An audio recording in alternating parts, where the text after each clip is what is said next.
और जय मसीह की। आज जो हो रहा है बच्चों के साथ, आज अन्याय हो रहा है जो हमारे देश में आज लाठी चार्ज और बच्चों को मारा गया है। तो आज हमें बच्चों के साथ खड़ा होना है। बाइबल का वचन हमें ये नहीं सिखाता है कि हमें चुप रहना है। बाइबल का वचन एक तरफ से हमें ये भी बोलता है कि हमें उनकी तरफ की आवाज़ उठानी चाहिए। तो आइए बाइबल का वचन क्या कहता है।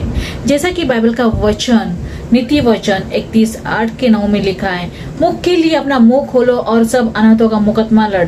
अपना मुंह खोलकर न्याय के साथ न्याय कर और दीन और दरिद्री का मुकदमा लड़।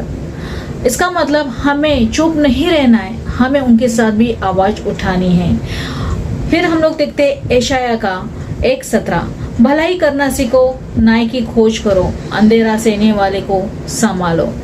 तो आज हमारा देश के बच्चे आज वो अंधेरे में, उनके साथ हम लोग को खड़ा होना है ताकि हम लोग उनके लिए भी प्रार्थना करें और पूरी दुनिया के लिए जो हमारे नेता लोग, उनके लिए भी हमें प्रार्थना करनी है और हमें उनके साथ खड़ा होगा, इस न्याय के लिए मुकदमा लड़ना है और उनके साथ खड़ा होना है। फिर आगे हम लोग देखते हैं संत मत्ती का सुसमाचार 25:40, मैं तुमसे सच कहता हूँ कि तुमने जो मेरे इन छोटे भाइयों में से किसी एक के साथ किया वो मेरे ही साथ किया।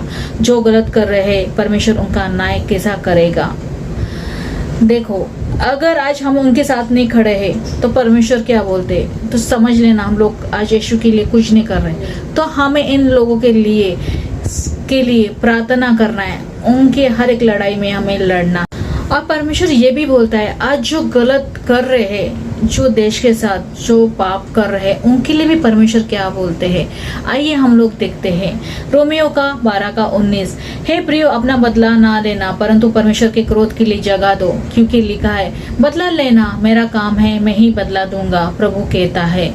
मतलब हमें बदला नहीं लेना है, हम लोग को ईश्वर के ओर सौंपना है, पर हमें इस जंग में खड़ा भी होना है, आवाज उठानी है और प्रार्थना भी करनी है साथ में कि परमेश्वर उसका न्याय करेगा। और फिर हम लोग देखते हैं गलतियों का 6:7, भूल मत करो कि परमेश्वर का मजाक नहीं उड़ाया जाता है, क्योंकि मनुष्य जो कुछ बोता है वही काटेगा।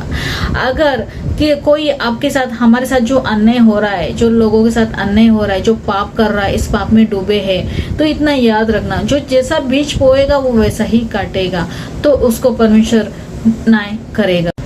फिर आगे देखते हैं बाइबल के वचन में परमेश्वर हमें क्या बोलता है। भजन संहिता 10:17-18, हे यहोवा, तू दीनों की इच्छा सुनता है, जिससे पृथ्वी पर का मनुष्य फिर भी उपद्रव ना करे। वो आपकी चीखों को सुन रहा है और आपका न्याय जरूर देगा, क्योंकि आपके आंखों के हर एक आंसू उन्होंने गिना हुआ है। फिर हम लोग देखते हैं प्रकाशित वाक्य का 21:4 में, वो उनकी आंखों के से हर आंसू पोंछ डालेंगे और मृत्यु ना रहेगी, क्योंकि पिछली बातें जाती रही, एक दिन ऐसा आएगा सब दर्द खत्म हो जाएगा। मतलब आज परमेश्वर हमें खुद बोलते हैं, आप जो रो रहे हो, जो लड़ाई में लड़ रहे हो, जिन्होंने अपने बच्चा खो दिया, परमेश्वर खुद आपकी तरफ से आपके आंसू पोंछने आ रहे, आपकी तरफ से लड़ेंगे। हे प्रभु यीशु, जो रो रो के न्याय मांग रहे हैं, जो अपने बेटे बेटी को खोकर प्रभु टूट गए हैं, उनकी आंसू पोंछ, उनको हिम्मत दे परमेश्वर। जो अन्याय कर रहे उनके ऊपर न्याय कर परमेश्वर। हाँ परमेश्वर, आज मैं आपके नाम से प्रभु यीशु मांगती हूँ ये सब चीजें। आप अपने बच्चों की हर एक जरूरत जानते हो परमेश्वर। हाँ परमेश्वर, आपके आज यीशु आपके नाम से मैं मांगती हूँ, आमीन।